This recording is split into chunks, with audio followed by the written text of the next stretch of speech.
にちは、クノン様。Apa kabar kalian semua? Yuk kita mulai. Halo, saya Harso. Di channel ini, saya akan menceritakan sebuah kisah seorang anak bangsawan yang terlahir dalam kegelapan, namun menyimpan takdir besar sebagai calon pahlawan. Ini bukan cerita tentang kekuatan instan, tapi tentang perjuangan tekad dan perubahan. Dan inilah Majuji Kunon wa Maiteiru. Diceritakan seorang anak bangsawan dari keluarga Goryon bernama Konwen Goryon. Sejak lahir ke dunia ini, ia tidak dapat melihat apapun. Kegelapan sudah menjadi bagian dari kehidupannya sejak awal. Namun di balik keterbatasan itu, Konwen menyimpan sebuah anugerah dari dewa, sebuah berkah yang dikenal sebagai bekas luka pahlawan. Bukan kekuatan yang mencolok, melainkan potensi besar yang masih tertidur. Pada masa kecilnya, Konwen yang sering merasa murung, ia tumbuh dengan banyak pertanyaan tentang takdir, tentang arti dirinya, dan tentang dunia yang tak pernah ia lihat.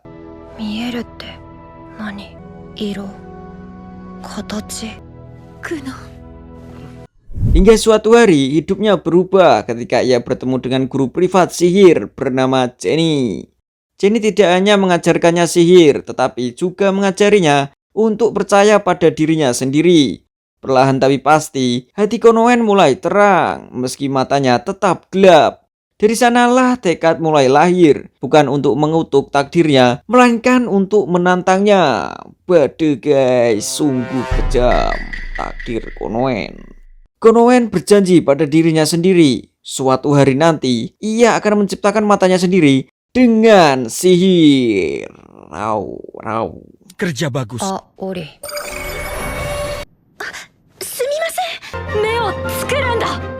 Keesokan harinya saat sarapan pagi, Konwen terlihat jauh lebih ceria. Ia mulai melatih dirinya dengan cara sederhana, membedakan rasa manis, pahit, asin, dan pedas, seolah ingin memahami kehidupan lewat rasa. Ia juga melatih indera penciumannya agar semakin tajam setajam kucing yang mampu menggali dunia tanpa penglihatan. Dalam kesehariannya, Konwen selalu ditemani oleh seorang pelayan bernama Iko. Iko adalah sosok ceria, baik, dan terlihat tulus merawat Konwen. Ia tidak memanfaatkan kondisi Konwen. Setidaknya begitulah yang kita lihat. Selain belajar sihir, Konwen juga mempelajari pengetahuan umum agar ia tetap menjaga martabatnya sebagai bangsawan. Untuk itu, ia dibimbing oleh guru bernama Bu Flora. Ia mengajarkannya etika, sopan santun, dan cara berpikir seorang bangsawan sejati. Konwen sering terinspirasi oleh kisah pahlawan terdahulu bernama Hustor, seorang pahlawan yang kehilangan satu kaki, satu tangan, dan bahkan penglihatannya, namun tetap dikenang sebagai simbol keteguhan. Dari sanalah tekad Konwen tumbuh. Ia ingin kuat dan tabah seperti Hustor. Terlebih lagi, Konwen memiliki cap peninggalan yang dikenal sebagai bekas luka pahlawan, sebuah tanda yang konon dimiliki oleh mereka yang kelak akan menjadi pahlawan sejati. Bagi Konwen, julukan saja tidak cukup. Ia ingin membuktikan dengan tindakannya, namun jalan menuju itu tidaklah mudah. Latihan keras setiap hari membuat tubuhnya kelelahan. Suatu hari Konwen mengeluh kepada Iko bahwa dirinya selalu lemah dan cepat letih. Iko pun menyarankan latihan pedang agar tubuh Konwen semakin kuat dan mampu menopang latihan sihir. Konwen setuju dan berterima kasih kepada Iko yang selalu mendampinginya. Meski begitu, terungkap bahwa ketulusan Iko juga dibumbui harapan kenaikan gaji. Ingat guys, kenaikan gaji. Tapi bagi Konwen itu bukan masalah besar.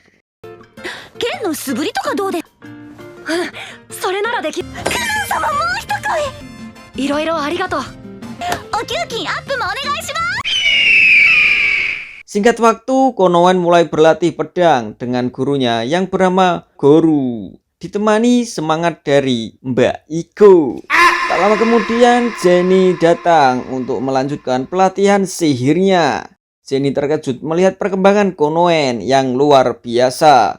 Dalam waktu 2 hari saja, Konwen sudah menguasai sihir tingkat dasar dan sangat baik.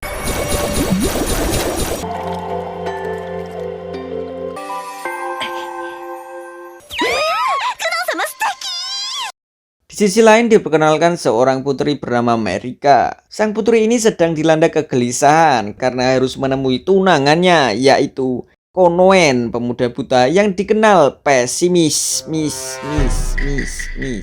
Pada pertemuan terakhir mereka, Konoen terlihat murung dan kehilangan harapan. Namun Marika tidak tahu, Konoen yang sekarang bukanlah Konoen yang dulu. Saat Marika tiba di kediaman keluarga Gurion, ia terkejut melihat perubahan Konoen. Pemuda itu kini tampak ceria, bugar, dan penuh semangat. Konoen mengatakan bahwa dirinya telah berubah dan kini ia jatuh cinta pada sihir. Setelah itu mereka menghabiskan waktu bersama hingga senja. Dan pertemuan itu meninggalkan kesan mendalam bagi Marika.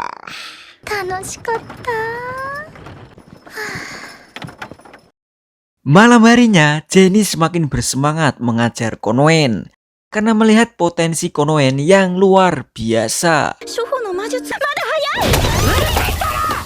Keesokan harinya, latihan berlanjut dengan materi sihir air, mengubah suhu dan rasa. Konoen kembali memahaminya dengan cepat, membuat Jenny semakin berkeringat dingin. Namun bagi Konoen itu belum cukup, ia ingin menjadi lebih baik lagi. Di malam hari, Konoen melatih inderanya dengan mengenali apel, bentuk apel, dan aroma apel agar semakin peka dalam meraba dan mengendus benda di sekitarnya. Keesokan harinya, ia mencoba menguji kemampuannya dan secara mengejutkan mengaku bisa melihat. Iko penonton bahkan pun saya terkejut. Namun ternyata itu hanya candaan saja. Iko pun kesal karena diprank sama Konoen. あ、オリ。見えたかも。あと正確には見えてないかも。悪趣味な冗談はいけません。そうですか。本当に神の奇跡みたいです。Melihat perkembangan Konoen yang pesat, Iko melapor kepada ayah Konoen, kepala keluarga Gurion, yaitu Pak Gurion. Ia menceritakan kemajuan Konoen dalam sihir, pengetahuan umum, membaca dengan meraba, dan latihan pedang. Pak Gurion menyarankan jika Iko kewalahan, Konoen bisa diasuh langsung oleh ibunya. Mendengar itu, Iko langsung berubah semangatnya karena urusan gaji kembali terancam. Sebetulnya Iko nggak masalah dengan itu, yang penting gajinya dinaikkan.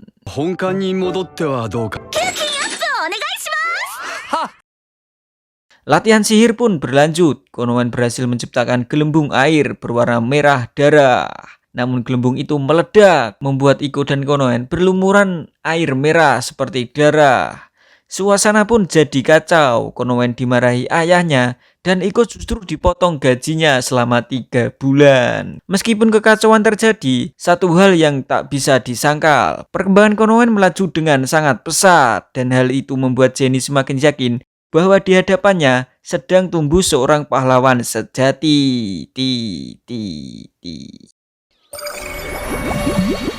聞いたわよ。色がわかるように。Malam harinya, Pak Gurion memanggil putra sulungnya, yaitu kakak Konoen yang bernama Ixio Gurion. Ia meminta Ixio untuk menjaga adiknya, karena tak lama lagi Konoen akan disekolahkan bersama Ixio di ibu kota kerajaan. Permintaan itu membuat Ixio terdiam. Di hatinya masih tersimpan trauma lama. Dulu karena kelalaiannya, Konoen terjatuh. Sejak saat itu, rasa bersalah selalu menghantuinya. Meski masih ada keraguan, Ixio berjanji pada dirinya sendiri dan ayahnya untuk berusaha menjadi kakak yang lebih baik dan melindungi Konoen sebaik yang ia bisa. Keesokan paginya, Konoen kembali beraktivitas seperti biasa. Ia ditemani Iko di perpustakaan. Namun bukannya belajar dengan serius, Konoen justru menggoda Iko. Mendengar itu, Iko girang, bukan main. Sementara Bu Flora hanya bisa diam canggung menyaksikan tingkah laku mereka.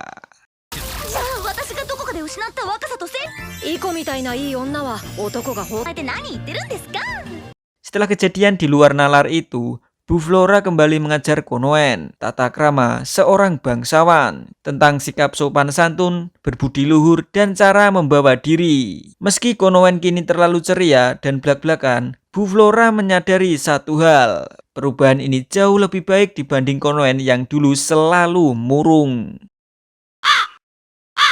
Malam itu di bawah cahaya bulan purnama, tepatnya di malam Jumat Kliwon, Konoen dan Iko dipanggil ke rumah utama keluarga Gurion. Mereka tidak tahu alasan pemanggilan itu. Setibanya di sana, mereka disambut oleh kepala pelayan bernama Balen. Dan juga Iksio yang menunggu di depan. Iksio bisa merasakan bahwa adiknya telah berubah, bukan lagi pemuda lesu seperti dulu. Di hadapan ayahnya dan ibunya, pembicaraan pun dimulai. Pak Gurion menjelaskan bahwa Konoen akan disekolahkan di ibu kota. Mendengar itu, Konoen langsung menolak. Ia merasa keputusan ini sangat nepotisme karena ayahnya adalah sahabat dekat raja. Ia juga tak ingin merepotkan keluarganya. Namun sang ibu dengan lembut menenangkan suasana. Setelah perdebatan mereda, Pak Gurion mengungkapkan alasan sebenarnya. Semua ini dilakukan demi putri Mika. Jika Konoen tidak sekolah, maka sang putri akan bersedih karena calon suaminya tidak memiliki wawasan yang luas. Mendengar nama Mika disebut, hati Konoen luluh. Ia akhirnya menerima keputusan itu. Sang ibu langsung tampak gembira dan tanpa menunda waktu, segera memesankan pakaian baru untuk Konoen agar tampil rapi dan pantas sebagai bangsawan muda. お前も書類上では貴族使い道をですか。あれは許せん。今度やったら小遣いと言いますよね。無駄遣いに思えるかもしれません。そのお話じゃないでしょ。 Sementara itu, Pak Gurion kembali berpesan pada Iksio agar menjaga adiknya dengan baik karena kelak akan banyak orang yang iri pada Konoen. Karena Konoen adalah calon menantu raja. Sebelum hari itu berakhir, Konoen menyempatkan diri menemui putri Mika. Ia mengatakan bahwa mereka akan bersekolah di tempat yang sama. Dengan ragu, Konoen bertanya apakah kehadirannya nanti akan menghambat kepopuleran sang putri karena ia bukan pemuda yang dikenal banyak orang. Namun Mika hanya tersenyum. Baginya kepopuleran tidak pernah berarti apa-apa karena di hatinya hanya ada satu nama, yaitu Konoen seorang. でも心配だな。大丈夫。お姉さんがちゃん。もしかして人 Keesokan harinya dengan penampilan baru, Konoen membuat banyak orang terpukau dengan ketampanannya yang kini terpancar seperti seorang bintang yang baru bangkit ke permukaan. Tanpa membuang waktu, Konoen dan Iksio pun berangkat menuju ibu kota kerajaan untuk menuntut ilmu. Bagi Konoen ini bukan sekedar sekolah, ini adalah langkah awal demi masa depan keluarganya dan juga demi negara serta sang pujaan hatinya. Sebagai generasi muda, ia ingin menjadi panutan bagi generasi selanjutnya. Di perjalanan, Konoen berkata pada Iksio bahwa ia tidak ingin hidup sebagai pecundang seumur hidup. Ia bertekad mewujudkan mimpinya, apapun resikonya, bahkan hingga titik darah penghabisan. Iksio hanya bisa terdiam mendengarnya. Ia masih tak habis pikir dengan perubahan adiknya ini. Dulu Konoen begitu lesu dan kehilangan semangat. Kini tekadnya justru terasa begitu kuat. Dalam hati Iksio bertanya-tanya, apakah semua ini pengaruh dari Iko? Bisa jadi ya. そうか、ごめんね兄上。僕は生きるよ。あの次女の影響かな。 Tanpa terasa mereka pun tiba di sekolah bangsawan ibu kota kerajaan. Di sana putri Mika sudah menunggu sejak tadi. Tak ingin mengecewakannya, Konoen langsung menyambut dengan kata-kata lembut yang membuat Iko sedikit geli mendengarnya. Begitulah Konoen sekarang. Saat cinta dan tujuan hidup bertemu, dunia seakan hanya milik mereka berdua. Yang lain cuma ngontrak. よかった。もしそうだと言われたら、それはないです。なんかすげえなこの二人。 Mereka bertiga pun segera masuk ke dalam area sekolah. Di sana sudah ditunggu seorang guru bernama Kas. Ia adalah guru penguji Konoen. Kas sedikit gugup karena ini adalah tugas pertamanya. Dalam bayangannya, ia akan menghadapi Konoen yang lemah, lesu, dan sulit diuji. Namun semua perkiraan itu langsung runtuh. Konoen yang berdiri di hadapannya bukan Konoen yang dulu. Beberapa siswi tampak terpukau dengan ketampanan Konoen, bahkan sampai membuat guru Fast terhanyut sesaat. Dengan nada santai, Konoen menggoda Fast, membuatnya kebingungan hingga shock. Saat itu Fast sadar ujian ini akan jauh lebih sulit dari yang ia bayangkan sebelumnya. 美少女なんです。女の子なので。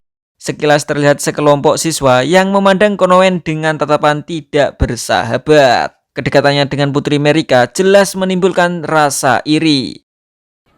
行くぞ。 Ujian pun dimulai. Di ujian itu dijelaskan bahwa syarat kelulusan adalah memperoleh nilai sempurna dari 5 ujian yang telah ditentukan. Biasanya tiap ujian membutuhkan waktu yang cukup lama, namun karena permintaan ayah Konoen dan permintaan raja, ujian tersebut dipersingkat dan harus selesai dalam 1 hari ini juga. Disinilah Konoen mulai melontarkan pertanyaan dan pernyataan yang membuat guru Fast kebingungan. Setiap jawaban harus diberikan dengan hati-hati, karena sedikit saja salah bisa berujung masalah besar. 僕の父上と国王陛下。わからないことがあったら何でも先代からこの関係はずっと続いて。始めなさい。上流社会では昔からよくある。 Singkat waktu ujian pun selesai. Bu Fast yang mengoreksi seluruh hasil ujian Konoen terkejut bukan main. Semua ujian diselesaikan dengan nilai sempurna. Tak ada celah, tak ada kekurangan. Saat jam istirahat, di kantin Konoen dan Putri Merika tiba-tiba dicegat oleh sekelompok siswa yang sejak tadi mengawasi mereka. Ternyata pemimpin kelompok itu adalah Pangeran Lai, kakak dari Putri Merika. Melihat adiknya berada dalam situasi genting, Ikshio segera maju untuk menengahi. Meski keringat dingin mengalir, ia tetap berdiri di depan Konoen, berusaha menjadi kakak yang bisa diandalkan. Namun Konoen yang udah kesal mendengar keejekan mereka, diam-diam menggunakan sihirnya. Di luar dugaan, dengan sihir air Konoen membuat Pangeran Lai basah kuyup di bagian selangkangan hingga terlihat seperti ngompol. Seketika rasa malu menyelimuti sang pangeran. Ikshio dan Putri Merika tersentak kaget melihat kejadian ini. Kuno, omae yatta daro. Tapi apa boleh buat, semua sudah terjadi. Ibarat nasi sudah menjadi bubur. Dengan santai Konoen malah mengajak mereka berdua makan bersama. Saat makan, Ikshio memberitahu Konoen bahwa orang yang barusan ia kerjai adalah Pangeran Lai, kakak Putri Merika. Nah, Konoen ini belum tahu guys, kalau Lai adalah pangeran dan sekaligus kakak dari Putri Merika. Namun Konoen tak terlalu memikirkannya. Baginya, selama kakaknya ada di sisinya, ia merasa aman. Sementara itu, Ikshio justru semakin pusing. Ia bingung kalau nanti harus berhadapan dengan ayah mereka dan bahkan dengan raja, membuat kepala penuh kekhawatiran. Bagaimana nanti menjelaskan kejadian ini? 誰だったんです？私の兄さん、嘘でしょ。兄上。本当だ。兄上が兄上で本当に良かったです。